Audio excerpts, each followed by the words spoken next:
What's up, guys? Should there be a separation of church and state? I mean, Jedi and the Republic? Where do the weapons of the Empire and the rebels come from? And how hard is it to rebuild after you've taken down the man?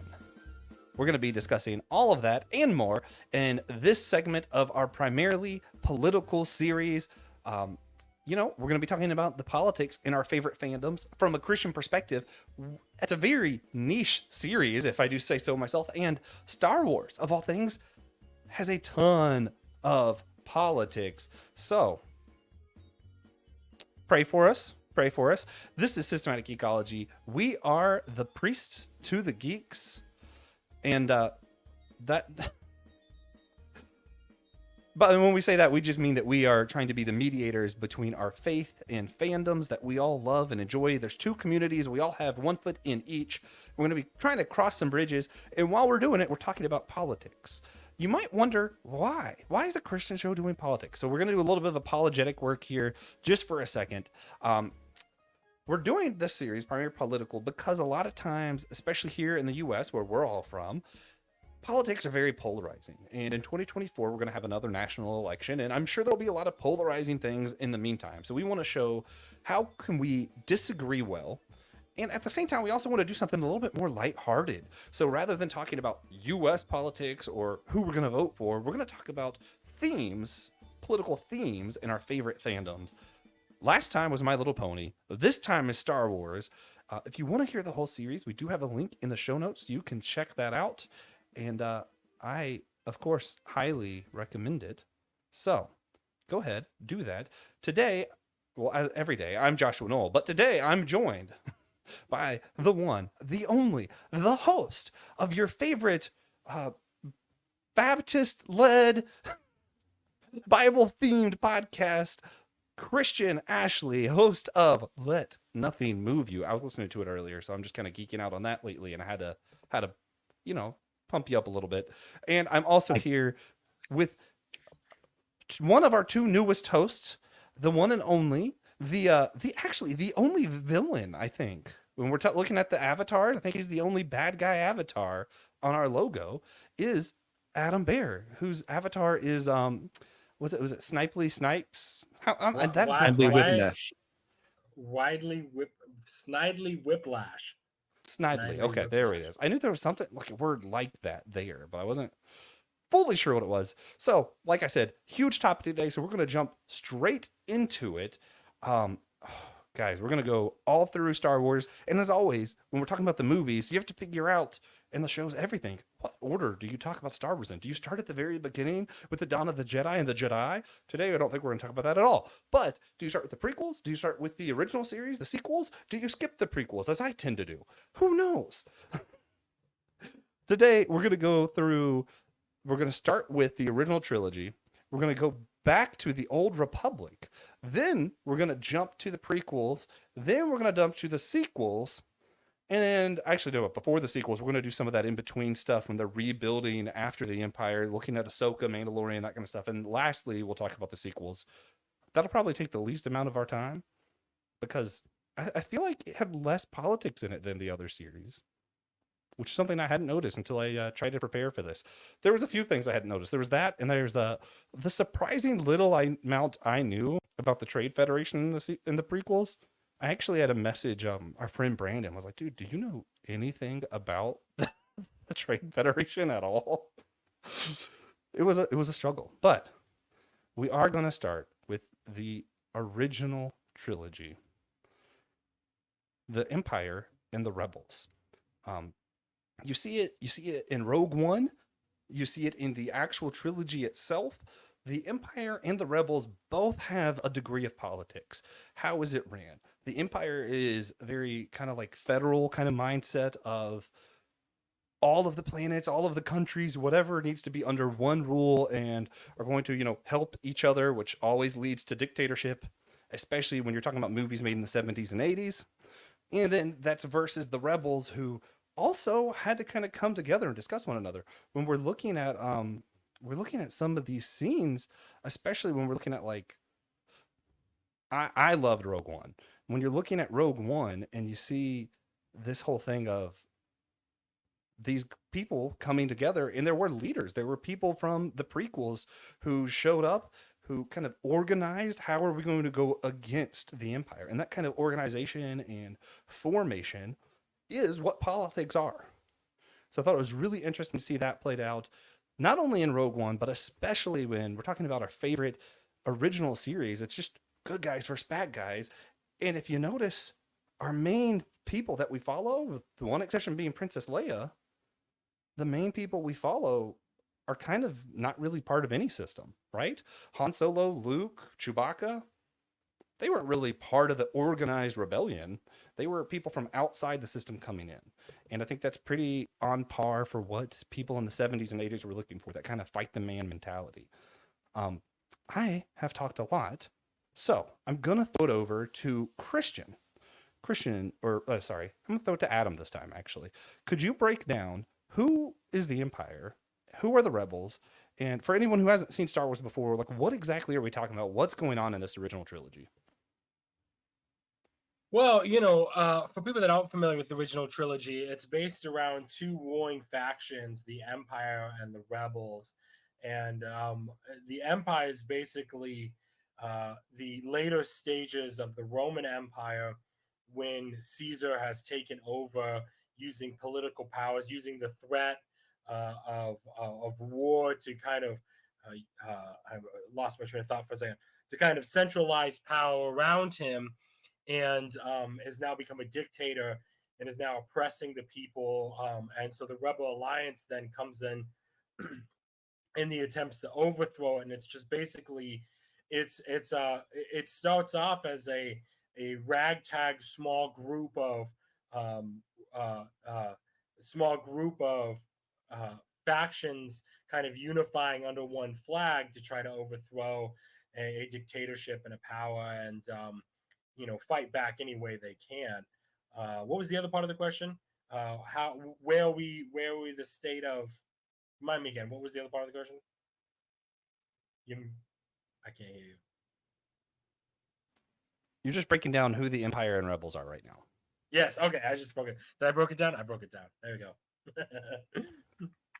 Yeah, yeah. So when we're looking at that, yeah, we mentioned a lot of this stuff, but that attitude of fight the man, of maybe we need people outside the system to kind of come in and save the day from all of the broken systems of the Empire, from the rebels who clearly aren't getting the job done.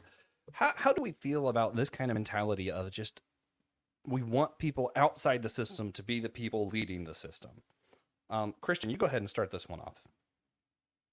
Well, it's a very idealized form of wanting someone who doesn't desire power to be in charge, because ideally the person who doesn't want to be in charge is someone who would rule a little fairly versus someone who seeks after that power versus someone who wants to be in the spotlight. Now, that's not always 100%. There are plenty of people out there who are ambitious and desire to have power, desire to lead others and get the work done.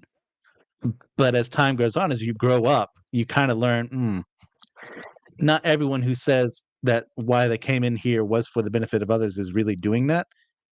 So it really appeals. Well, if these guys who say they're going to help me are not doing it, well, what if I pick someone who doesn't want to be there? Mhm. Yeah, I think that's pretty on par. And I feel like anytime you're not satisfied with the system, and sometimes there's genuine causes to do this, but I think anytime you're not satisfied with the system, people tend to try to find a way to blame the system instead of themselves, you know? And sometimes I think it might even be 50-50. A lot of the times, yeah, the system fails you, right? The system messed up. The system is why you're in this situation. A lot of the times it's on us and we still want to blame the system. You know, it's I work 10 hours a week and why is food so expensive? Maybe work more and you can afford the food, dude. You know, like sometimes it's one, sometimes it's the other. But I feel like no matter what's causing it, if you don't like the situation you're in, you're most likely going to blame the system. And I think that leads to this mentality of wanting heroes that are then coming from outside the system. Um, Adam, what do you think about all this? I keep thinking back to this. I know we're talking about Star Wars, but I keep thinking about this really great episode of Doctor Who, And in the episode, you have the Zygons and the humans fighting over the space, and it's this whole conversation between he has this two boxes in front of them, and it's a small scale model of war. But the long story short is he's confronting the Zygons. What are you going to do after you win? What are you going to do once you've gained all the power and you've changed the system? How are you going to prevent the next rebellion? How are you going to prevent the next people from coming up? And when we talk about the dangers of thinking about the system as the problem, that's one of the dangers we have to worry about, is this constant cycle. And we're seeing it a lot, so much in our culture today. Our culture is constantly trying to find some cause to fight against, some battle to win, some good versus evil. And I think there's some really interesting parallels there. Yeah, and we'll get to some of this later too, but what I find fun about all of this is usually the people who are cheering for those outside of the system, their end goal still is to just have a new system. And what you'll end up seeing in Star Wars is a lot of times the new system has the same problems. And I think that's true in the real world as well, right? Like a lot of times it's, we don't want welfare, we don't want this, but what do we want? Well, I want people like me to be getting taken care of, which ends up looking like welfare and this. It's like one of the polls I find really interesting is how many people were against not the federal welfare plan, but for Obamacare, and then they find out that it's the same thing. And it's just so interesting to see those kind of studies of like, yeah, you're not actually against it, you're against the other side because you don't like what's happening, and you don't. I don't know. I don't know. I think it's important that we think out our policies and think about why did the things previously not work. And that's one of those things that, of course, the original trilogy was made before the prequels, but that's one of the things that I thought was interesting in the original series. Now, when you watch it, is man, so much of what's going on is the same stuff that the Republic did, and it's like these problems seem similar. They kind of are rhyming, and no one's learning from their past, which is interesting. And that's where some of your like extra canonical stuff, some of your legend stuff, even some of our video games and comics, I think come in handy because a lot of that gets way before the prequels. We get a little bit more history and we see exactly how far back does this cycle go and where did it start. Unfortunately, I don't know a ton about that stuff. So I'm gonna throw it to our main man, Christian. Tell us some about the Old Republic. So when we talk Old Republic, we're talking about a very long amount of time. Like in Old Canon, it was 25,000 years where there's been a form of a republic. There's been a form of a Jedi Order, and there's been shakeups every now and then. The Sith would rise up again, or there'd be a rebellion within, or a religious crusade would rise up, like with the Pious Day. And there's a lot to cover. So just for the sake of simplicity, uh, Old Republic that I started getting into would be in the Knights of the Old Republic video games and the comics, where once again the Sith have risen up. The Republic is fighting against them. Before this, they had a war fighting off the Mandalorians. And now everyone's wondering, okay, who do we side with here? Is it Sith are going to bring order to a republic that has none because it's just so widespread that it's next to impossible to govern everything well, to know what the left hand is doing with the right hand's over here. It's very much, in a sense, one of the reasons why, if you look at our history for the Roman Empire, why they split up between the Western and the Eastern Roman Empire to have two separate emperors essentially ruling the same thing. But then you had someone who could specialize here, and had someone who could specialize here. And that had come up with its checks and balances and its failings as well. But over time, the Republic, as time went on, kept getting more greedy, kept getting more distant from the people it was supposed to represent. And even I'm not that familiar with the High Republic era. I've tried to get into it a couple of times, but just doesn't jive with me. But it's really like the Jedi are kind of at the height of their power there, but we also start seeing some of the cracks forming of them being more not slaves to the Republic's policy, but more what's the word I'm looking for here? Not standoffish, more complacent. And along the lines, that's one of the things that Sidious is able to take advantage of to where we get to the prequel trilogy and him to take control eventually.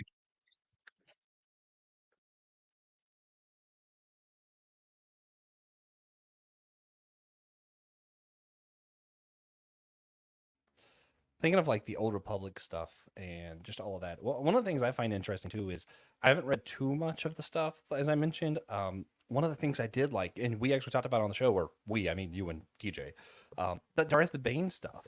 A lot of the times, the stories that I've heard from the older times at Star Wars revolve more around the villains than the good guys. For whatever reason, I know Revan had a lot of doing like the good guys kind of messed up some stuff with the Mandalorians. There's a whole ordeal there. And you guys talked about that as well. But with Bane, what I thought was interesting is he realized what was messing up the Sith was basically that they were evil. And then he came up with a polity, a form of politics that he thought would solve the issue by there only ever being two Sith. So I thought it Yes. was interesting that even he's like, yeah, we're evil. And because we're evil, we need politics so that we can continue being evil and it'll work. And because it was that inevitable, well, someone's going to want to be in charge. And the Brotherhood of Darkness, which is the one that were fighting the new Sith Wars for like 1,000 years before this, their whole idea was, oh, they recognize the fact that we keep killing the people who are competent. So let's just all say we're equals amongst each other, even though this guy is going to be higher than. And Bane's like, that doesn't work either. So let me create a system where I have me who has the power, wields it, and then have an apprentice who craves it. And that is eventually, it takes 1,000 years, but it takes down the entire republic, which is an entire galaxy's worth of a form of government. Hmm. Yeah. Also, you mentioned how the Republic worked. You were kind of explaining them all having representation, all that kind of stuff. I just want to remind everybody, just for kicks and giggles, yeah, America isn't a democracy. It's a democratic republic. Just a fun fact.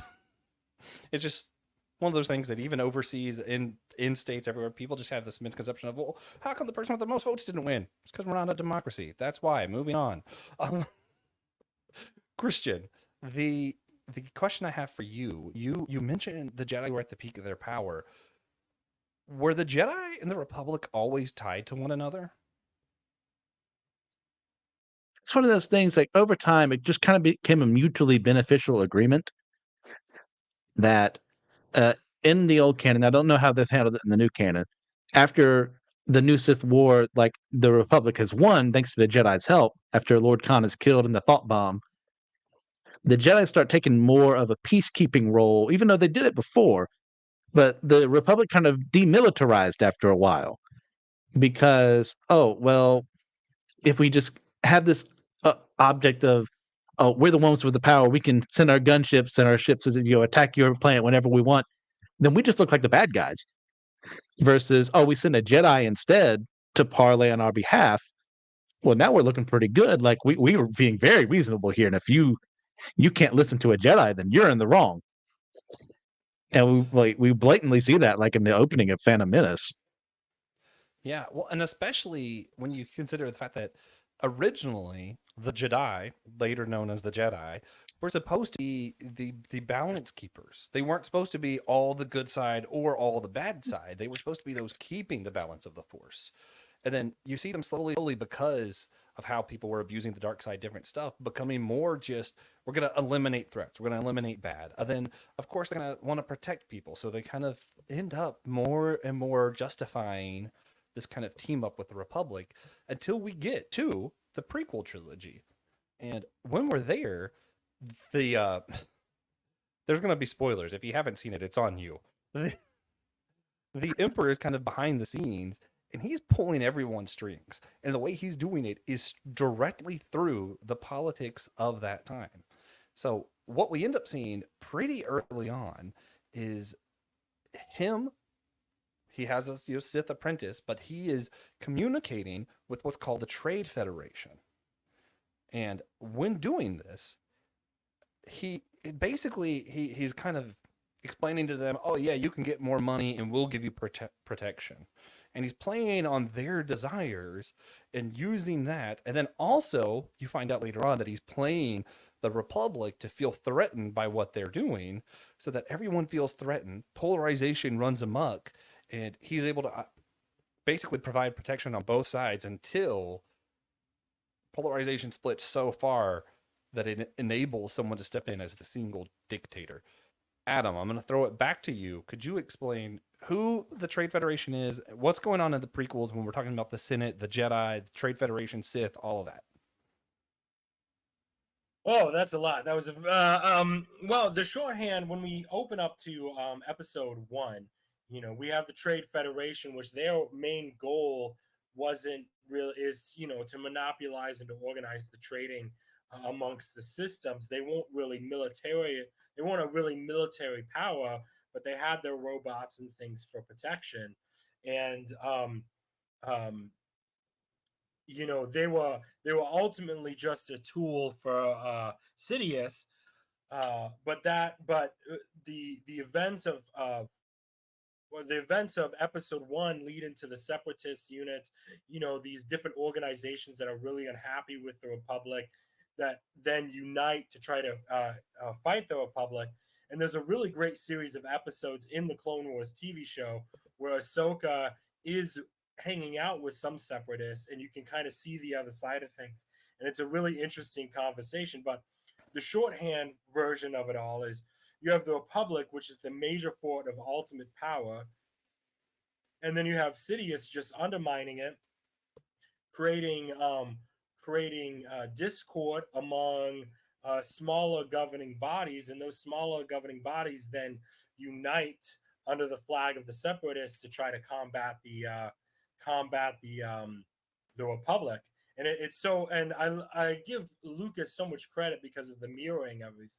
The separatists almost mirror the separatists and Republic war so much mirrors the rebellion and the Empire war.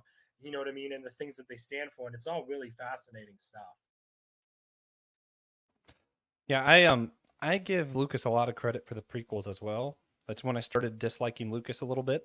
Um, sorry, I understand why people love the prequels. I do appreciate some of what's come out of it, but they're just not my favorite movies. But I do find this thing fascinating about the Senate and all this. You talked about the separatist and how they were displeased with what's going on at the Senate. Um, First off, was that about Jar Jar? I mean, everything negative usually involves Jar Jar at some point. Like, it's so synonymous. I mean, I don't know what that man was thinking. I know it was probably marketing, but it's just like, and I think that's the biggest issue with the sequel trilogies is he had a lot more creative control. We forget how much credit goes to other people in the original trilogy. His wife had a huge input. All these people had so much more input in the story, and in this the prequel trilogy, he was flying a little bit more solo, and that's where you get things. But to his credit, he saw how much people didn't like Jar Jar, and so he kind of shoved him and made everything his fault, which is kind of funny if you think about it. But yes, Oh it's yeah, all Jar Jar's fault. yeah. So I'm known as Josh with wrong opinions. My wife usually also makes fun of me about that, but this is one wrong opinion our whole household holds. We love Jar Jar here. My wife has a tattoo That's fine. of Darth Vader and keeps talking about getting a matching one of Jar Jar. I'm like, do it. He's the best. Um, and I know he's the worst, but I love him. I love him. Adam, what is the actual thing that's going on with the Separatists? Because you mentioned them, but I don't quite know if everybody knows who they are. Well, the Separatists, like I said, was an organization made up of all these different smaller systems that were unhappy with the Republic. And Dooku kind of came out of the woodworks and is like, hey, if you're unhappy with the Republic, we're creating this new organization, this new Senate, this this almost a new republic to counteract against the Republic. And we're doing it with an army of robots. They worked with the Trade Federation, the Banking Guild, a couple. I can't remember all the names of everyone they worked with, but they organized with these big corporations almost to align themselves with these smaller systems in order to take back territory away from the Republic because they weren't happy with the process. Because as we learned from the prequel trilogies, the Republic was functional, but there was a lot of systems and things not getting their needs met. Of course, there was Mhm. corruption in the Senate. And the irony, the question is, was the corruption there because of Sidious, or did Sidious feed off the corruption? And it's very good stuff. But what's so amazing about the separatists is they were actually being, they were led by Dooku, who was Sidious's apprentice, who we find out realized is actually Emperor Palpatine. So it was literally two sides being played against the middle to generate power, and that's why, I mean, you say what you want about the sequel trilogies. At the end of Attack of the Clones, when you see the clone troopers marching onto the ships and you got the Empire theme going, and there's Palpatine just staring over, and you're like, he has literally started a war between, he literally created a problem so that he could fix it, so that he could take power. I mean, it was brilliant. It's brilliant writing, it's brilliant storytelling. It was so good. So good. Yeah, either way, he won. Yeah, yeah. I think that particular part of the Emperor was good. I still have to maintain that most of the story writing for the prequels were pretty bad, but that's just me, just my opinion. One thing that there's a lot of things that stand out that interest me, but I'm going to pivot a little bit into some Bible for a second here. Um, and this is fun because I think both of you are probably on the same side as far as like inerrancy, the Bible as literal kind of stuff. I'm a little bit more like inerrant light is probably what I would call myself. Um, I I find it interesting when you hear where there's part of the Bible where the Israelites are asking for a king. It's like, well, do you know some are going to be evil, some are going to be good? And it's like, okay, but we want one anyway. So God gives them a bad king and then a good king. And, there's a whole cycle goes on. But if you look before that point in the Bible, there are all these judges, and judges are described as having ruled over people. And some of them were good and some of them were terrible. So it's kind of like, well, what's the difference of the judges and the kings? One of the differences for me that I find really interesting, if you pay attention, most of the judges, maybe all, but I'm not sure, so I'm going to say most, weren't over all of Israel. God would appoint Mhm. a judge to come save a few of the tribes. So in a way, they were like a theocratic republic. If you're looking through the book of Judges, um, now I'm curious on y'all's take on that, and also I'll throw it to Christian first, so he can say how are the judges different than the kings? Because if you're going to see the Bible's literal and all that, I feel like you still need to explain that a little bit of why God was like, no, you don't want that when there were good and bad judges that God sent before the king. Yeah, sure. I'll take it because the judges, they weren't supposed to rule all of Israel. You brought that out as a point. Their goal was to defend an Israel that had lost its way and to show them guidance because the people who were supposed to be technically in charge were the priests, were the Levites. Their job was to gather all of Israel together in their own tribes that they were at and have them worship the Lord. They were supposed to have them make the sacrifices. They were supposed to have them do the festival days and look after one another and teach them the law. But more often than not, what happened is they didn't do their job. And the people slipped away because there was no structure there anymore. It's like, oh, well, if the priests stopped caring, well, why should I care? I care either. So then God would raise up a judge after he allows, the Aramaeans or the Edomites or the Philistines or the Midianites, what have you, to attack Israel. And then a judge would come, fight for a bit, and then give some judging and every bit of that, but not take full control because God was ultimately supposed to be the one in control, and he was supposed to be represented by his priests who failed at their job. This question was so I can set up a different question, by the way. But Adam, did you have anything you wanted to add to that? On like, what are the differences between the judges and the kings, or anything, or do you think Christian hit it pretty much on the nose? I think you hit it pretty much on the nose. I think the other thing that I think is always important when we're talking about the Old Testament and the Judges is we forget that so much of the Old Testament law and the Judges, it was all about setting the Jewish people apart from the rest of the world. That was God. When we're reading through these things, you can see that God was trying to distinguish his people from the rest of the world. And we've incorporated a lot of these philosophies into our system, like the philosophies of how we treat our spouses and things, which are dictated in the Old Testament. Some of that was kind of new for people to hear about. The way we treat people. Some of those concepts of the Old Testament law were very new and very odd to the Jewish people at the time because they were, God was trying to separate them. And But I think the overall arching themes that Christian hit on was spot on. Okay, so that was he kind of partially answered what I was trying to set up for the question. Was more of a question of, so when most of Israel, let's say, when they were being wicked, they were being evil. This is one of my what if questions. What if, one of the tribes, like the Benjamites, were like, you know what? Let's be separatists. Let's separate from the rest of Israel because they're being evil. Would God have blessed them for trying to remain holy and separating from the evil that Israel is doing? Or would they have been punished because they were supposed to be one with God's people? That would kind of be my thought process. Just kind of wondering what your take on that is.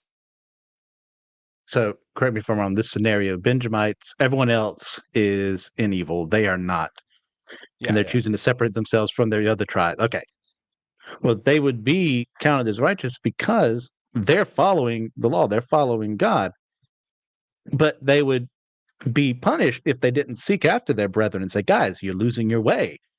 Like you can't be doing this." And in fact, we kind of see the exact opposite in Judges of the Benjamites really losing their way, the Israelites losing their way, thinking they're being righteous, and a civil war happens, and a ton of good people, well, not really good people, a ton of people who shouldn't have had to die. Yeah, yeah, and I'm probably pretty much of the same mind, even though part of the law also was to not separate. That, that's what they were supposed to do, which is why I just thought it was an interesting conundrum, because there are in this made up situation, they would be in a place where they're either breaking one part of the law or another part. And it's kind of what's more important, which is why I think Adam's answer earlier really spoke to that of, no, the law existed so that they would be separate from evil, that they would stand out as God's people. So I think in that scenario, yeah, they're separating from evil. That's what the law was there for in the first place. But I think you're right. We saw pretty much the opposite in Judges, which I'm going to move on. But you see them separating because I'm gonna sound pretty progressive here, probably, because God's law and stuff was a little bit too hard, more or less. It was they have to worship their God, they have to follow a certain way. The people around them were getting to, getting drunk and playing with prostitutes for their gods, all this other stuff, and their law was a little bit more constraining. And what you saw instead of, them separating from the evil Israel and becoming good, the Benjamites, a lot of the other tribes, were actually separating to go towards these other people who it looked like their laws were a little bit easier. They didn't have to give a tenth of their wealth to support priests and poor people, right? They got to hold on to all their wealth. It was easier to become rich in some of these other nations. And that was really tempting. So they separated to become part of that because politically it didn't make sense for them to remain part of the nation. And they're kind of putting their politics over the law of God in those scenarios. And that's when they became separatist, which is pretty close to a lot of what we're talking about in the Star Wars world. Even if it wasn't, the righteous republic or anything like that, it was people trying to become separated from the republic to get wealthy off of the Trade Federation a lot of times. I think. Is that right? You guys probably know the prequels better than I, because I avoid a lot of it.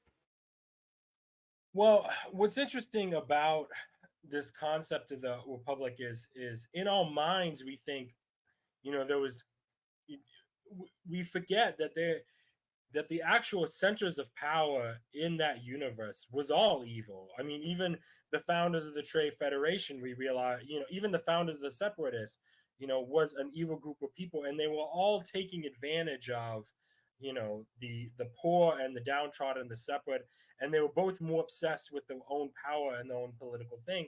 So it's hard to really say that either side in the movies was good or bad. I think for a story wise, Lucas focused on the Republic being seeming a little bit more good than the Separatists. But when they dived into the series, the Clone Wars series, you really kind of be like, no, it's two powers taking advantage of the weak for their own power and things. Yeah, and that's part of what I really liked about the Clone Wars series too, was they really highlight that. Sorry, Christian. No, you're good. I mean, if you want to stay biblical, like this is kind of like a David versus Absalom situation here.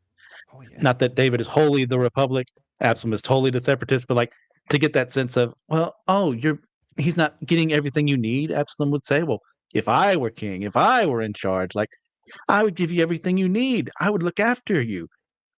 And of course, he's saying what they want to hear. So that's what the Separatists did. Like they were being downtrodden. They did not have the money. They did not have the protection that they wanted or the representation that they wanted didn't mean as much as someone from, say, like a core world, like Corellia or something like that. And it's just bad people taking advantage of something that if better people were in charge, something could be done that didn't have to result in a war. I'm gonna get real controversial before we move on here. And I'm gonna have to put an asterisk here and tell everybody. I do think the Confederate was a worse evil. Way, way, way, way, way worse. Very glad that the Confederacy lost the Civil War. But if you're looking at the American Civil War, both sides were still bad guys. I mean, you either had one side that was trying to, if we're being realistic, trying to say, hey, we want to keep slaves because slaves good for money. And the other side saying, we don't care how much you'll suffer. We want to rip you of your slaves and then offer nothing to help you survive afterwards. Both of those sides are evil. One's clearly more evil, but you can't act like one was the good guys. Like, that's just not what was happening. And I think Oh, that's one. where. Go ahead. No, I was going to say, and that's where you see all wars. I think that's the case. That's where I think the Zygon thing earlier was really helpful. Regardless of where you see war, fiction or not, there's usually not a good guy. There's usually a less bad guy. Yeah, that's one of the important things. Like in school, like you're good, Adam. It's we start off soft and like, hey, American Revolution. We're the good guys. We rebelled because we wanted representation. The taxation was bad. And yes, those are all objectively true. But it's not like we were some paragon of truth and justice and the American way. Like that's never been a thing because Superman doesn't exist. And like as time goes on, we should also teach our students. Okay, we started here. Like we rebelled 1775. Ratified in 1776. Everything we needed there for Declaration of Independence. Let's also talk about the fact that we invaded Canada.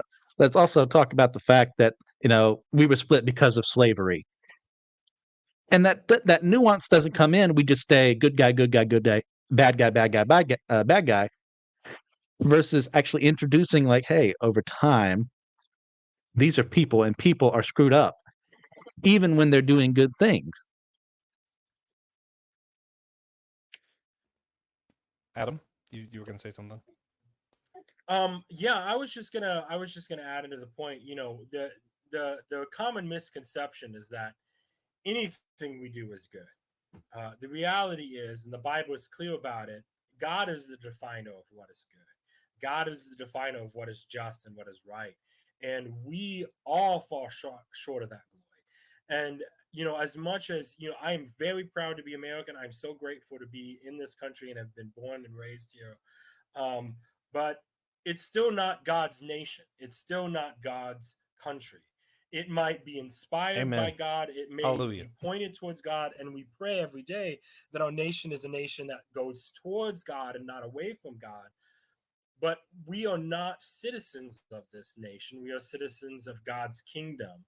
And so we always look at this lens like maybe there's times in our history where we might have been more right than other times. But we will always be evil in comparison to God's glory. And that's really important to take that, to make that, to remember that. Yeah. And I might occasionally raise questions how much we were inspired by God or any of that stuff. But all in all, yeah, I agree. We're not God's nation. We are not citizens of this nation. I mean, I am, but I am primarily a citizen of the city of God. So you should definitely read Augustine's City of God. I think it's super important, even though it's one of the longest works out there. It's important. There's abridged versions on Audible. If that's all you can do it. Well, Christian, with your you were time. unmuted. Were you going to say something? Oh, no, I was just going to agree with you. Read City of God. Yeah. So that being said, I'm going to go ahead and move forward in the prequels. And yes, most of our times are spent in the prequels. It's the most political of all of the Star Wars, I think.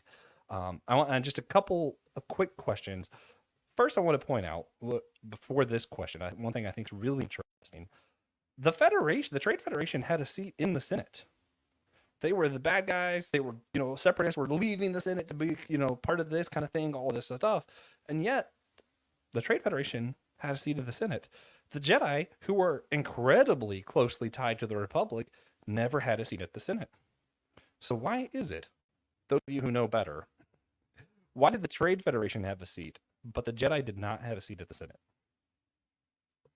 Well, it points to part of the corruption of the Republic itself is that they allowed an autonomous company, essentially, interstellar company, to come in and have representation versus a world, which is what they're supposed to be representing, is the needs of those people, not the needs of corporation that's would vote for things obviously for their benefit versus everyone else. And then you have the Jedi. The reason they weren't involved with a representative in the Senate is because, I mean, they're not supposed to. They're supposed to kind of stay not out of politics, but they're not to be the ones making decisions because, as you see in some of other the extra canonical things in Legends, people get uppity when a bunch of sorcerers like make decisions for everyone else, and they they can rightfully accuse some of them of, oh, you probably just mind tricked him into getting your policy passed, or you could have threatened their family. Like, we'll send a group of Jedi agents there, and we can get what we want done. Like, the Republic's doing the exact same thing sometimes, but the Jedi are supposed to be set apart enough to where they're involved, but they're not the ones making the decisions. They're just supposed to be seeking peace and justice in the Republic. Mhm. Yeah, so that it's confusing because it. Do you think it's more of a superficial divide that they created, where they're like, we want to pretend like we're really not that involved with the Republic, so we're not going to have a seat. That way, it's clear that we're not really part of the government. When in reality, the amount of time they were spending with the senators and the government, and discussing, telling people how to vote, more or less, they were just as much a part of it as I think as they would be if they were on the Senate. What do you? I Oh, mean, yeah, yeah. It's that they're trying to create a divide, knowing that they've chosen a side. yeah, yeah. Adam, anything to add? Well, what we find the Jedi's at this point in the Star Wars universe, and I love it because you see such a difference between the Star Wars of the you see such a difference between the old Republic Jedi's and the film series Jedi's. They really are more of an extension of the government than they are a religious organization, and that's part of the divide in things. In the original Old Republic, when they were fighting the Mandalorian War, the Jedi's would have never thought of interfering in the war. That was so what was so criminal about Revan's rebellion. The Yeah. fact that he convinced a bunch of Jedi's to go to war was just so not what they were about. But yet in the films, you see a very real lack of hesitation. Because by that point in the Star Wars canon, they're closer to the FBI than they are Christians. Mhm. That's a really poor comparison, but that's illustrating my point. Yeah, yeah. And I think it's really jarring if you watch the Clone Wars cartoon. You get to there's a whole saga where they're on the planet Mandalore, and you see how involved they are. And if you have the story of Revan in the back of your mind, you're like, wait, what? It's like, huh? So I thought it was interesting, and I think a lot of those decisions they kept getting closer and closer to the Republic, closer and closer to tying themselves to the government. The more they felt the Sith were attached to the Federation, the more they felt like the Sith was attached to the Separatists. I feel like they justified getting closer to one political party because this other religious group that they didn't like was getting closer to another political party. And I think that ultimately, polarization and fear is what led to the emperor being able to completely take over. And you have the iconic line here. I'm going to throw it up. This is how liberty dies, with thunderous applause. Christian, unpack for us, how did we get to this line? How did we get to where this happens? Yeah, I mean, it's Palpatine, plain and simple. The man is a born manipulator, and he had the Jedi. He had the Republic. He had his constituents on Naboo. He had the Sith. Well, guess what? Because he is a Sith, all played against each other Well, he's got multiple apprentices here just in case this one screws up, or just in case I find a better one here, or I'm also grooming Anakin here. Also, he can be the one in charge. Well, either way, he would have won if the Separatists had taken over Coruscant and then won the war at the start of Episode 3. Well, guess what? Oh, Darth Sidious this whole time. Dooku would have bowed down before him and said, "This is your true leader. I've just been his representative." But it doesn't turn out that way. It turns out to where the Republic wins, only to lose itself, thinking they're helping themselves because, oh no, if the Jedi, these people we are supposed to trust and watch out for us, can rebel against our government, well, they could have killed me. But then Palpatine, now our new emperor, saved us all. So I have to look to him for Yeah. guidance here. He's the one who saved us from that threat. Yeah, and that's where we're not going to get too much into it, but a lot of the stuff in like um, Andor and some of those series that happened in between prequels and the original series get really interesting because you see exactly the repercussions of putting all their faith in the leader that saved them. It's not great. It's not great. Even before the original trilogy, when it's full on Emperor, it's still not good.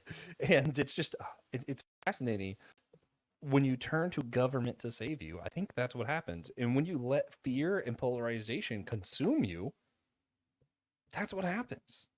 And it's where we talked about earlier. When you're so afraid of the current establishment, you blame everything on the current system. Whether you're separatist, whether you're a republic, and you just had to, I get to do my utilitarian rant.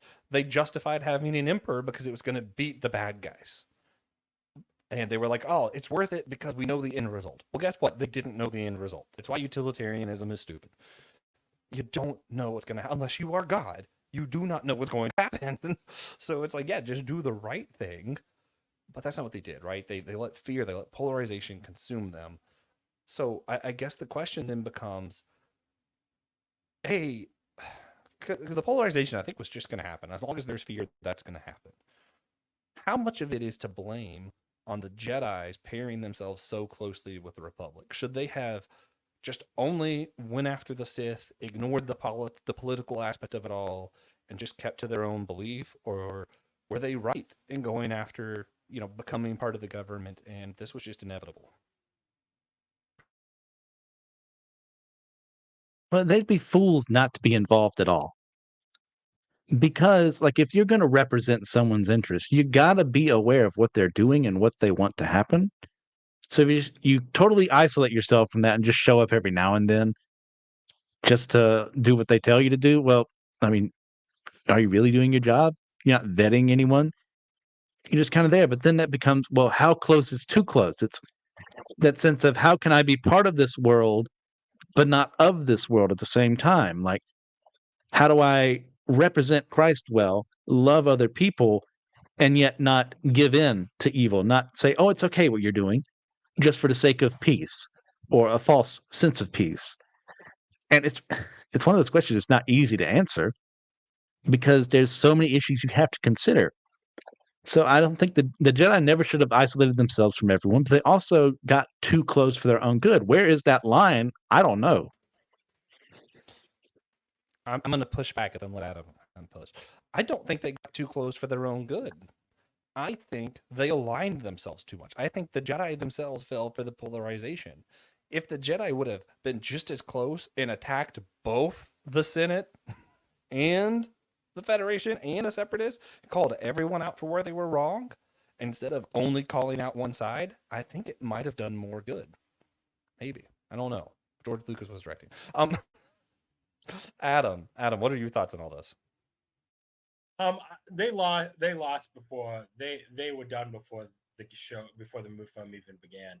I mean, I love the Darth Plagueis book that came out Mm. some years ago. It's really good. It kind of shows you what was happening. I mean, the Jedi were done before any of this happened. And if you've watched the Chronicles of the Jedi, where you get to see Dooku's kind of fall, the the the problem was the Jedi's had become so comfortable with their situation. They had become so comfortable with their responsibilities and their connection to the Force that they were so easily able to be blinded by Sidious to the point where they could not. They were standing in front of one of the most powerful Sith Lords in their history, in their timeline, and they couldn't see him. They didn't even see him. It was um, so it was one of those Mhm. situations. It was done before it even begun, because by the time we see by the time we see Phantom Menace, Mhm. Palpatine already has everything in place. Everything is already ready to go. You know what I mean? Everything is already in order, and it had been decades in the making. It's like the only way it would have stopped is if someone just could was able to see through Sidious disguise, and no one was able to. So Yeah. I don't think there's anything they Yeah. could have done. Yeah. Well, Well, there's also something too. Sorry, Josh, to interrupt you. There in old canon, there was a comic that released. I want to say it was like Star Wars Republic or something like that. And you had two members of the Jedi say, "Oh, well, we know there's a Sith Lord in the Senate. Let's run midichlorian tests on the people there." And Palpatine's like, because they came to him first, thinking he's on their side, going, "Oh, that's brilliant." But then he kind of does a Uriah on them and sends them on the front lines. That idea is quickly swept under the rug. No one cares about it anymore. yeah, and So I there are honestly, people who tried. Sorry, I'm done. no, I was gonna say that that adds to the point I was gonna make. So bravo. I think when it comes down to it, is the Jedi needed an equally good politician. When you look at the Emperor, in my opinion, he had a few cool fight scenes, right? You know, he kind of did okay against Yoda. But I think the scariest thing about him wasn't, oh, he was a really good fighter. I think if the whole Jedi Council just had a straight fight with him, they would have won. The scariest part of Palpatine was he was a good politician, right? Like, think about what he did to convince so many people to do exactly what he wanted. What he did with the clones, what he did with the Jedi, and convincing them to be part of the Republic, more or less, without getting a vote themselves. He was a good politician, which is scary. Like, politics can be a lot more threatening than lightning coming from your fingertips, you know? Like, actually, when you think about it, that might have been his scariest power. But he does get defeated twice, unfortunately. Um, after he's defeated the first time after the original trilogy, we have a few shows and different stuff now that went between the original trilogy and the sequels I don't look at, one of which being Ahsoka. For those of us recording, we've seen 2 episodes. For those of you watching, have seen far more at this point because, yeah, we're releasing this the day of the second Republican presidential debate. We recorded this shortly after the first one, so, you know. But one of the things that was interesting in Ahsoka so far, and you see it in a lot of these shows, is you have them trying to figure out how do we build up. And I really liked where you saw her name's Hera, right? Cinderella? Yeah. Yeah. Anyway, you saw Twilight. her as a general. She went in and one of the facilities, and you find out that a lot of the people who work there are actually the same people from the Empire. They don't care whose side it is, and it turns out they do. Mm. But it's interesting because you even saw that in that one-off episode of The Mandalorian.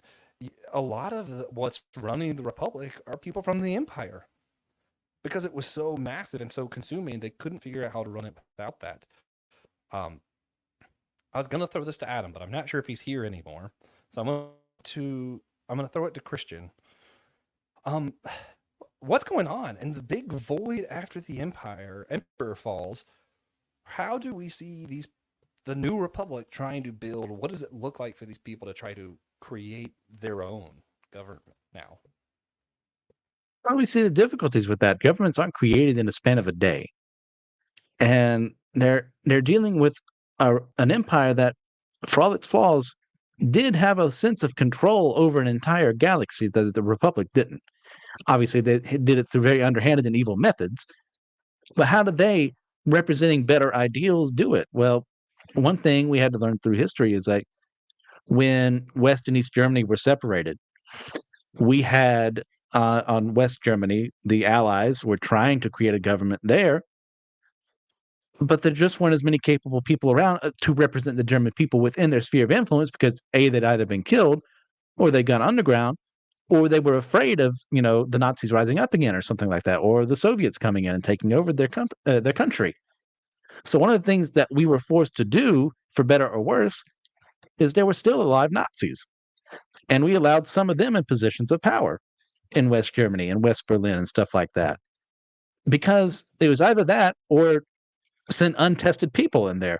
And you can argue either way what was the right decision there. But the point is, we look at Germany now, after years, it's unified and it's brought up for stuff like that. So the Republic needed capable people who knew what they were doing because they'd been doing it for a while.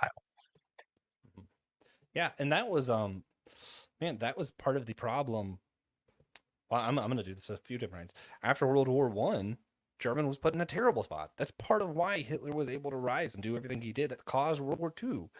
If you look currently at a lot of our problems in America, it's just slowly grown, even going back to the Civil War, where you see the South was put financially in not the best spot afterwards. And they have always blamed the North. And it's turned into, instead of South and North problem, it's become rural and country problem, but it's still that same thing. It's the tension in America. Really, if you look at it, revolves a lot more around wealth and where's the money at than anything. And I think that's usually the problem. Well, there's a ton of problems with war, but usually that's the problem post-war is who has the money at the end, because someone feels bitter, someone feels gypped. Um, one thing I find interesting, I kind of want to get Adam's opinion on. A lot of these characters in between the original and sequel trilogy, where we're getting some of these shows and stuff come out. Look at the Mandalorian. Um, why do I just want to call him Jin? But I know he has a last name. Anyway, you see his character. Yeah, he was hurt by what happened on Mandalore. He was saved by Mandalorians, and that kind of is his defining thing. Is he was hurt by what happened with the war, and now he's rebuilding himself. And he ends up rebuilding a whole family. If you're looking at it now, you're up to season 3. Ahsoka, her whole story is being hurt by the Jedi and their rules, and basically having her version of church hurt, right? And she goes through this whole deconstruction, and now we have the show where she's trying to remember who she is, try to rebuild herself, and at the same time, we're seeing a republic try to rebuild after all of this damage that happened from the Empire, and we're left with how do you heal after this kind of trauma? Whether it's galactic, whether it's church hurt, whether it's you just deconstructed and you don't know who you are. Like an identity crisis can be a trauma, I think personally. Um, and you're just left with these questions of how do we rebuild? So Adam, what is your answer? How do we rebuild? How does the New Republic come back from this? Well, I mean, it's a different answer for real life and then for television. So Okay. for when it comes to the New Republic, um, you know, there really isn't anything doing. There really isn't anything that I would say that they aren't already doing. The problem with any of these situations is, you know, human evil people are going to do human evil things. You have these people that we see it in the Mandalorian how there's this bureaucracy, bureaucracy to just try to get some pilots to go deal with a really important issue. All these approval stamps have to be approved just to get something done. You know what I mean? And we see that in our own republic, our own society now. So they maybe the government of the new republic might be a little bit kinder, might be a little bit on better footings, but it's still falling into the same traps that the previous republic had, and even the empire had. You know what I mean? Because like I said, human evil people are going to do human evil things. Now, when it comes to our own life, when it comes to the reality of having the situation where you are church hurt, where you do have this broken society, well, first of all, I mean, we must always point back to God. If you really want to rebuild your life, I'm at the point in my life where the amount of people that have gone through trauma or gone through tragedy and have rebuilt their life without God, in my opinion, is so much smaller than the people that have done that, who have rebuilt their life with God. Yeah, there is the power of this human will that can overcome these things, and you see some people that look like they have all their lives together, but I just know what I've needed in my life, and what I've seen so many need is when you're really trying to rebuild your life after tragedy, after loss, the best and most effective way is through Christ. Yeah, I gotta see. I agree. I do find it interesting though in my own life. I'm just thinking about who I hear complain the most and who seems to have it all together the most. Usually, the people in churches are the ones that are complaining more, and the people I know who aren't really religious tend to be a little bit more at ease with the world. But that's just in my own life. I do know there's a lot of this, especially when you look at like actual psychological studies and all that kind of stuff, and when you look at like even just how AAs ran, right? How people are go through trauma centers. What do they tell you? They tell you you need some belief in a higher power, whether it's God or not. They usually will say it doesn't have to be God because they can't push a religion on you. But there's a reason they say you need something of a higher power because we are created to rely on something like that, and that's why I believe that thing to be God. And I think it's hardwired into us. And I think it's really telling. I think my answer I would also agree when you're not, I wouldn't make the distinction between television and real life. I would make the distinction more like governing bodies and personal people might look different. How you rebuild a government, how you rebuild a group of people might look different than how you yourself rebuild from hurt. One thing that I think that both should share in common, though, and that everybody tends to forget, you shouldn't immediately react. You shouldn't immediately overcorrect. You need to give time for healing. And what do I mean by that? How many people, I'm going to get super controversial because I need to be specific. In your own life, now I'll do a specific example from personal lives and from a government here thing in America. I'm not going to do too specific, but I think it's important to look at. Um, Personally, how many people I know that experienced church hurt and then never went to church again because someone wronged them? I'm like, listen, not that you overreacted. Trauma is real. But I think what happened was you immediately responded and maybe corrected too much. Maybe you should go to a church with a single person leading everything and no checks and balances. But maybe that doesn't look like not going to a church at all, right? That's my opinion.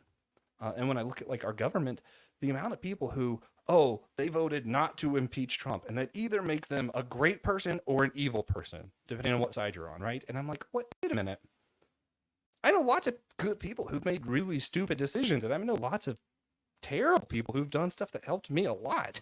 It's like, how could you just boil everything down to this, and that's what you're going to make your whole opinion off of? And I don't care what side you're on. I don't think you can look at our nation or other nations like Brazil that have gone through some of the stuff of like leaders who are doing similar things. And you can't look at it and say there's not some kind of trauma that we're healing from. There definitely is. There's definitely this polarization that's happening in several countries throughout the world is causing a lot of hurt. And you do need to heal. And I think the best solution maybe isn't to point out who's the bad guys and immediately do something about it. Maybe it's time to give yourself some time to heal, perhaps. It's just my thought. Yeah.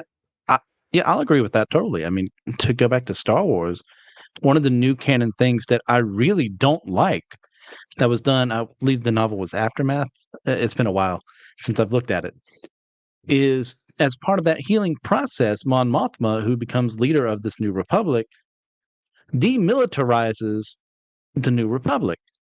And that's always been one of her things. She's never wanted to be the one in charge of a bunch of ships and people leading people to their deaths. And that's her starting too soon on the process. Even though they own most of the galaxy now, but the Empire's still out there and eventually becomes the First Order, who then takes advantage of the fact that they've demilitarized to an extent. Not that they've totally gotten rid of it, but they've gotten to the point of I can't remember the number exactly. It was like a huge number. And that comes to that point of we've been fighting a war for so long, like we need rest, we need healing, but is this the right way to go about it? I would say no, obviously with what happens in the sequel trilogy. Yeah, yeah. Well, and then look, again, I'm trying so hard not to make this just about American politics. Look at like any system. What happens is people have this tendency to forget what you do now. When you're thinking about law, you guys know I'm studying, I want to get into law. When you're thinking about law, whatever you do to make your side win absolutely will be used against you. So, pointing to an American example would be how many presidents we get in and immediately reverse everything the last one did. All that does is keep us from ever progressing because we just have one guy undoing what the last guy did who's going to be replaced by someone who's going to undo what they did, right? And how many of our laws that we're like, well, we want free speech for all of the things that we love as Christians, and then we're going to turn around and get really angry when somebody uses that free speech against us. It's not free speech, but for me and not for thee. You know what I mean? Like I think the system is set up where whatever you do will come back to you. And when you do these over corrections, when you're, oh, I'm really upset of what's going on and how my community was treated, I'm going to make a law about it. A lot of times you don't think of the consequences down the road, and that's what happens here. You have so many things of, oh, we got rid of the empire and everything they ever did was bad. You look at, the episode of Mandalorian and you see, well, people who used to work for the empire, we're not going to let them do this science anymore. We're not going to let them do this anymore.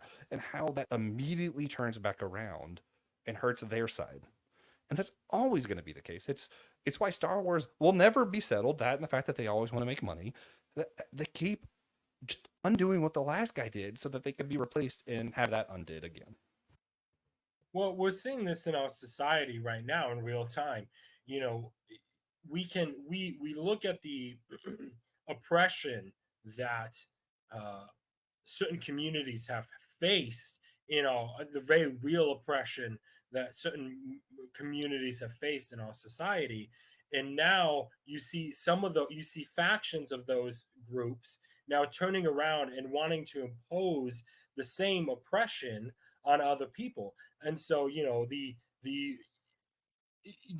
war against men, really, let's just take the battle of the sexes. We have equality for the most part, between the two sexes, and yet men have such higher suicide rate, and men have such a higher lonely rate, and all, men are unhappy in marriages and they're unhappy being single. And you have this societal change. It's like, in the process of trying to make our society more equal between men and women, men have lost something along the way that they're now trying to find, in some trying to find through people on the internet. Some people, some of those people are definitely better than others. We're not going to name any names.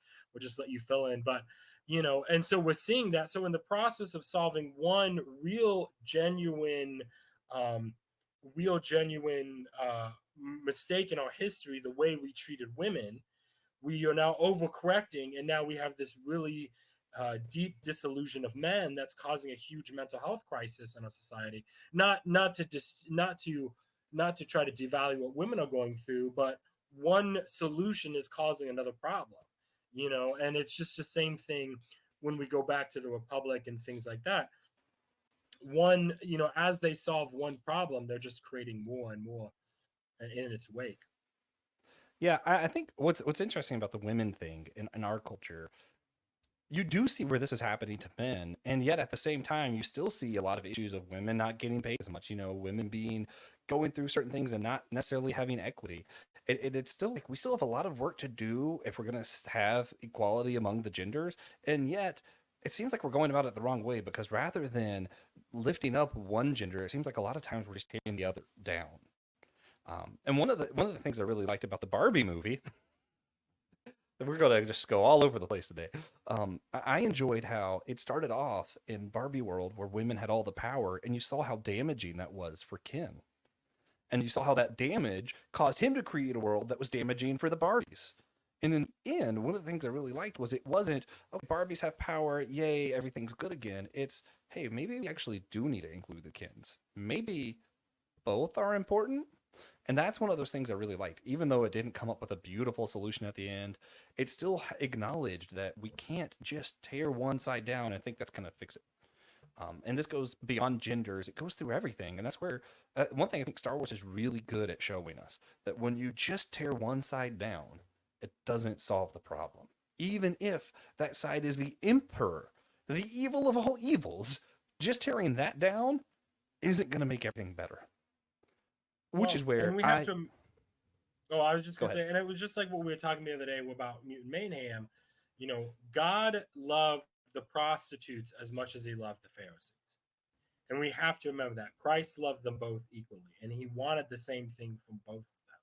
And we as Christians have to remember that no matter what side of the political aisle, and I'm guilty of this as much as anyone, taking too strong of a stance on something and too quickly vilifying someone else because they don't share my opinion.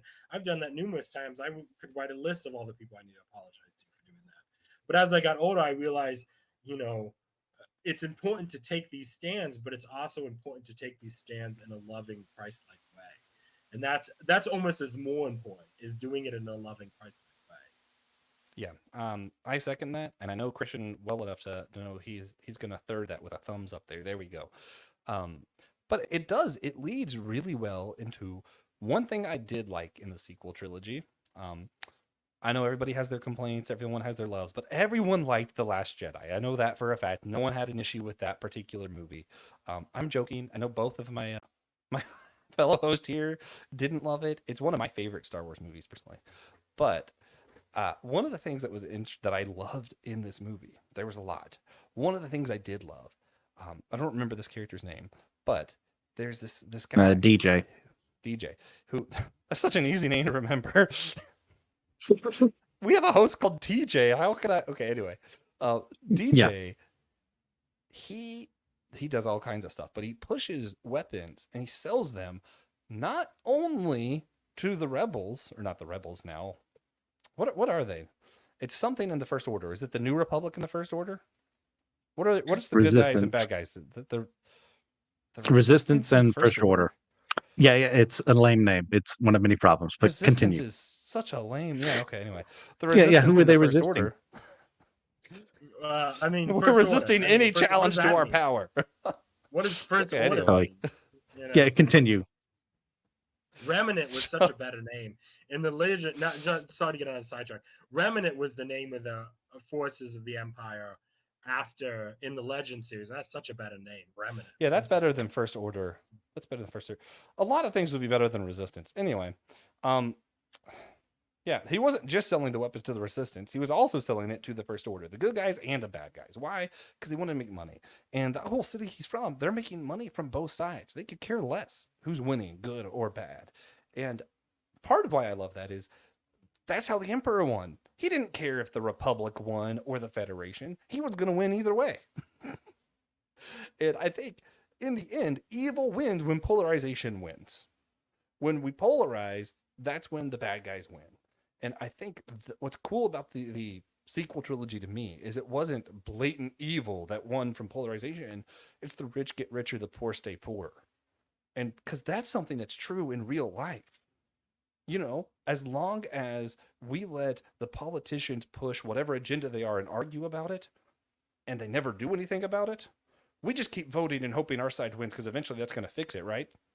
And that keeps the status quo. That's how the rich stay richer. That's where Christian gets to complain about super PACs.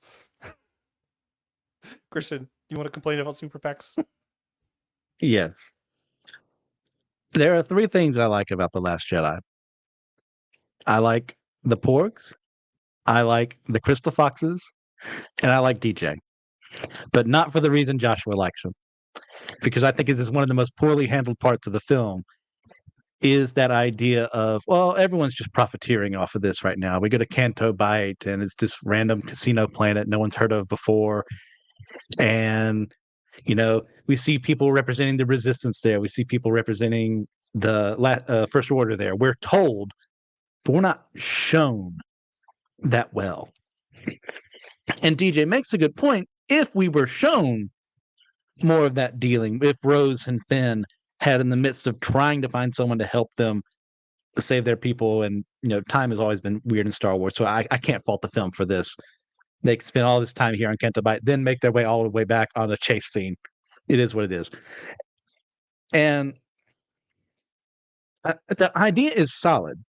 The execution in the film is flawed. And I would say that about a lot of things there.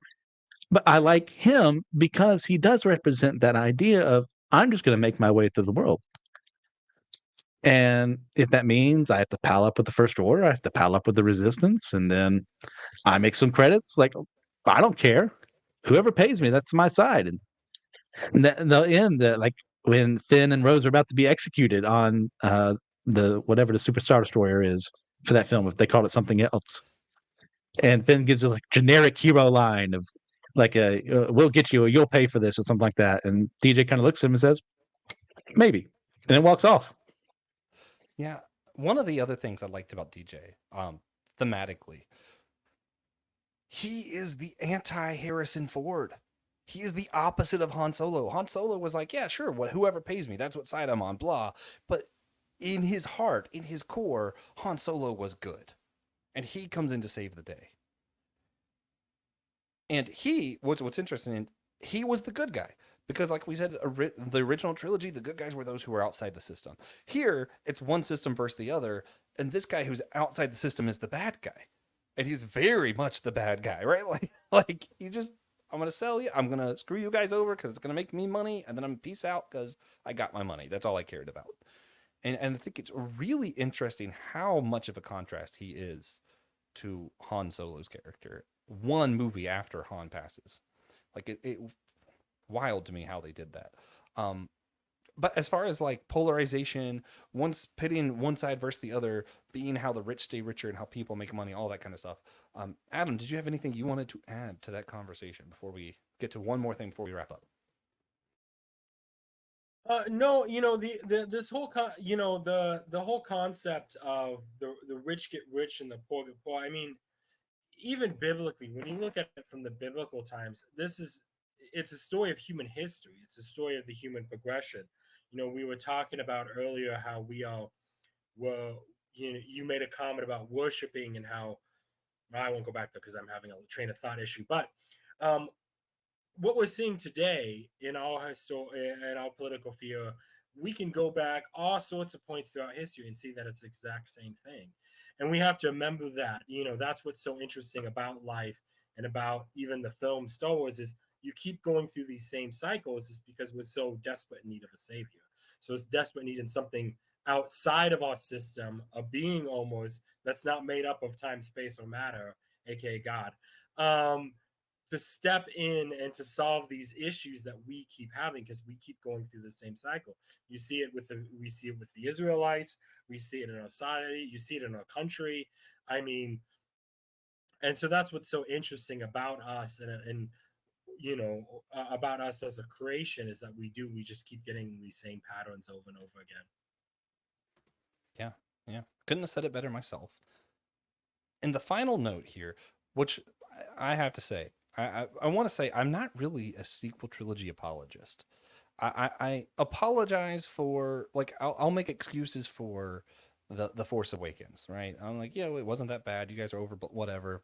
And I am a full on enthusiast for the Last Jedi. But then you come to the Rise of Skywalker, and I'm like, I don't know, man. That one, that's just like that's the film that shall not be named. I'm like, I don't just no. Why'd you do this? For so many reasons, but they still had one thing that was really interesting and also a little dumb. But I think it makes a good point for our conversation today. How, in the end, they keep doing this whole thing, the resistance all throughout, and there's low numbers, and no one will come to help them, and they're trying to treat like they're still the underdog, the whole trilogy. But at the very end, look who all responds to their call to help. Everyone ever.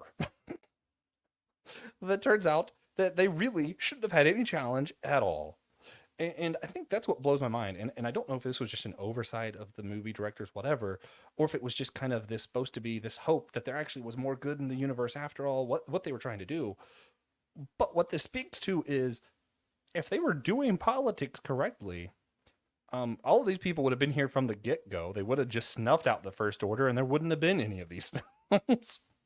Like, and that's where I find it interesting, just to kind of think of like, how do we know who all is on our side? And that's where I think of like, is the UN important?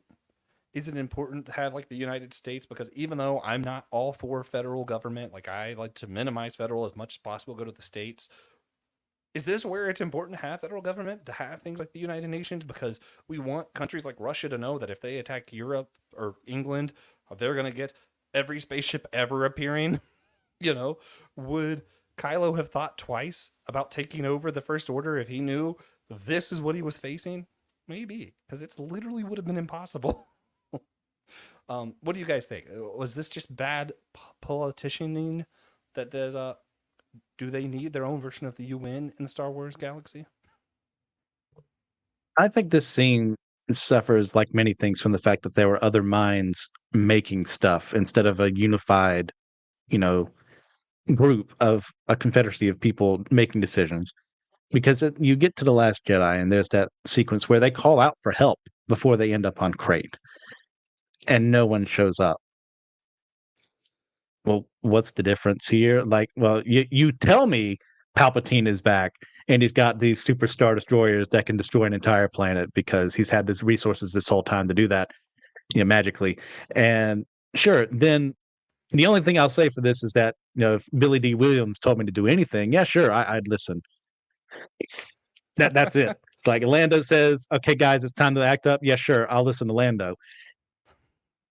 But it falls short to me because this is like one of my favorite tropes in fiction is that the big dang heroes moment of all seems lost, no one's going to be there, and then suddenly someone comes up to save you in the end. This should have been that moment, but it fails because who the heck are these people?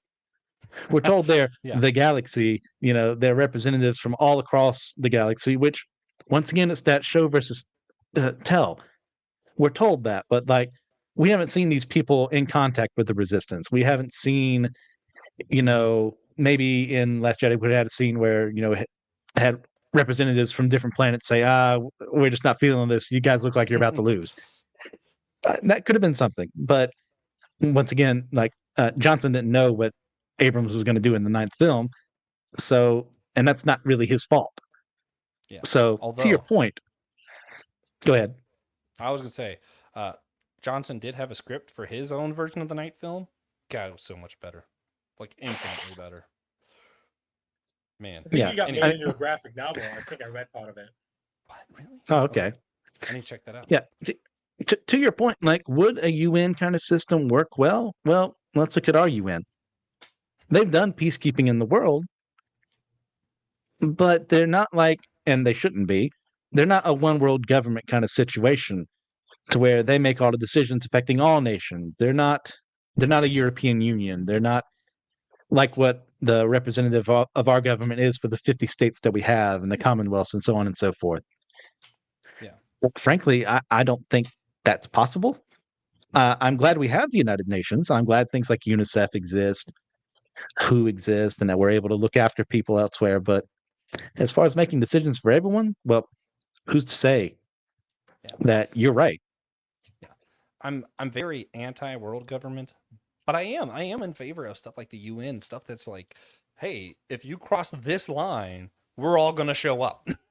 Like we might not be unified, but if you cross this line, we'll be unified against you specifically. Like I think that's a good warning out there for people. I like that. Um, but also to one thing that you brought up that I think is interesting, and this is like just current world government politics. So hey, not America this time. You're welcome. Um, I think that's why it's so important that we do support Ukraine and why it's so hard for some people to get behind it. Because right now, what they're seeing is Kylo Ren. Right now, what they're seeing is some guy we don't know is the bad guy, right? But what happens is if they win, if Russia wins this, then all of a sudden they're teaming up with China. All of a sudden, you realize it's the emperor. And then everybody wants to be involved. And I'm like, what if we just didn't let it get that far? Or what if we started here and just drew the line clearly so we don't have to watch Rise of Skywalker? Because no one wants to watch that. Adam, do you have anything you want to add? I'm just getting silly now. I might need to stop. It's such a delicate with something like Ukraine. It's such a delicate situation. It goes back to this whole concept of polarization, because wherever you fall on the political landscape, you still have the issue like what's happening in Maui, not in Maui, what's happening in Hawaii. You have this entire community destroyed, and they're getting $700. I was listening to this tragic interview of this lady. She's like, my pets are dead, my home is destroyed, I can't get my medicine, I can't get any of my resources, my entire life is destroyed, and our government is sending them $700. But yet billions of dollars is going to solve, you know what I mean? These two problems aren't mutually exclusive. And that's part of the issue. And that goes back to the whole concept of polarization. The topic of something like Ukraine is, it's so nuanced, it's so detailed, and we don't. It's hard to even tell. It's hard to always know what the right decision is until after it's already passed. And I wouldn't want to be the leaders trying to make these decisions on what to do about it. I don't think it's a really easy answer. Now, on the subject of something like Star Wars, I mean, they had the Republic. They had the Republic. They had the resources. They didn't learn from history. They didn't say, well, we were demilitarized and the emperor came to power, so let's demilitarize again. That would end well. It worked so well the first time around. So it's just kind of like it, it, it's an important criticism of us learning from our history and learning from our mistakes. Isn't there? It wasn't Thomas Jefferson that's no, it was Winston Churchill that said, "Those who do not learn from history learn. Those who don't learn from history are doomed to repeat it." And even I think C.S. Lewis made a comment that Hmm. history isn't always the same, but often rhymes. Yeah, I like I that might one be a getting my lot. quotes wrong, so people can comment. But and on the subject of the ships coming in, to Christian's point, uh, Lord of the Rings did it so much better. I mean, the True. Rohirrim showing up at the top of the hill, it was such a payoff from the fort. That's such great storytelling. It's the exact same thing. It's such great storytelling. They get the signal off. They don't know if hope is coming. The city's about to be lost, and there it is. There's the Rohirrim at the top of the hill in the sunlight. So good, so Yeah, man. good. Yeah. No, I couldn't agree more with that one. And yeah, I mean, to your point, yeah, there's never a just this or that. And that's where politics are important. It's part of why we're talking about it, right? Even within your church, and I've made this example before, but I think it's so important. It's why we can't let polarization get in the way. All of us would say it is important that we help the poor in our city. Also, all of us would say it is important that we do missions. All of us would say it is important we upkeep the church. It is important that we, even if you just keep it simple of like, do we feed the poor in our community, or are we going to build them houses? Well, if the way a lot of times it's set up is we put all of our money to feed the poor, that's a great thing. But then the two people who were really trying to do this other mission for the church, where they were going to build homes, feel like they got gypped, and now they're upset, they're angry, and that's where politics are important in your church and outside your church. Why? Because you have to find a way to delegate these things to work it out, right?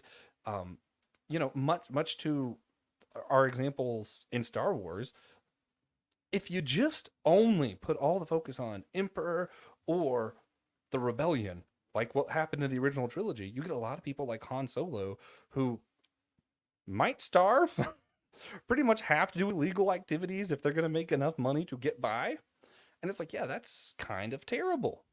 But that's what happens when you make it only a 1 or a 2D kind of situation. You make everything black and white instead of realizing maybe these people are caring about something important, and I'm also caring about something important. And how do we do both things well, or what are we willing to sacrifice so that we could do something else well? You know. Anybody have anything else, Christian? No, I think we've covered a lot. I mean, we went over 25,000 years of history in an hour and 30 minutes.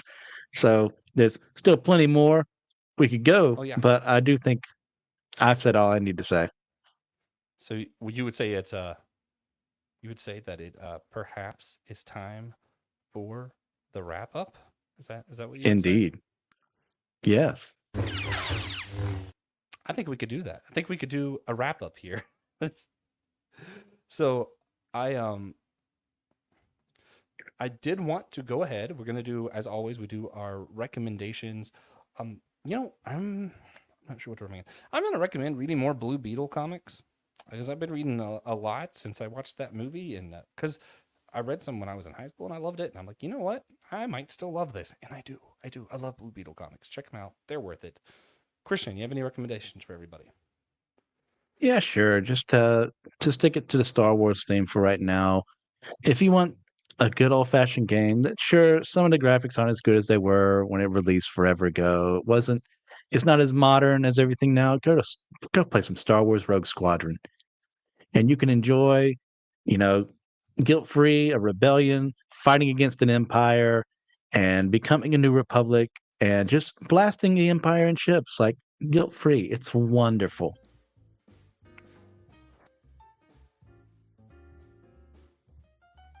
Adam, you have any recommendations for everybody? I'm at kind of at a really in between time. I'm not really, other than I haven't been into anything lately. I'm kind of between stuff, so I don't have any recommendations. I need recommendations. I want really good fantasy stories, and really good. I don't really know where to poke all of them at. On the subject of Star Wars, I mean, you can't go wrong with the Old Republic 1 and 2.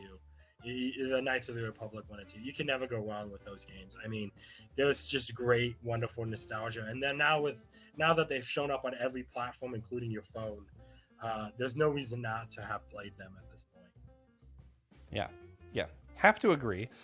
Also the old Clone Wars video games, phenomenal. Battlefront, you got to check it out if you haven't. Man, you're missing out. You're missing out. There's so many good Star Wars stories. If you haven't seen, I know you mentioned earlier the Tales or the Legends of the Jedi. That was a little mini series Disney Plus did. It added so much to the lore, and I found out that not a ton of people seen it. So watch it, guys. Watch it. Do us a favor. Rate it and review this show, Spotify, Apple Podcasts, or preferably Podchaser if you have the time. Just takes a second to go over there, leave a rating and review. Go to our show notes down below, see the rest of our primary political series, subscribe on YouTube, go to our store for some fun merch, and remember, we're all a chosen people, a geekdom of priests.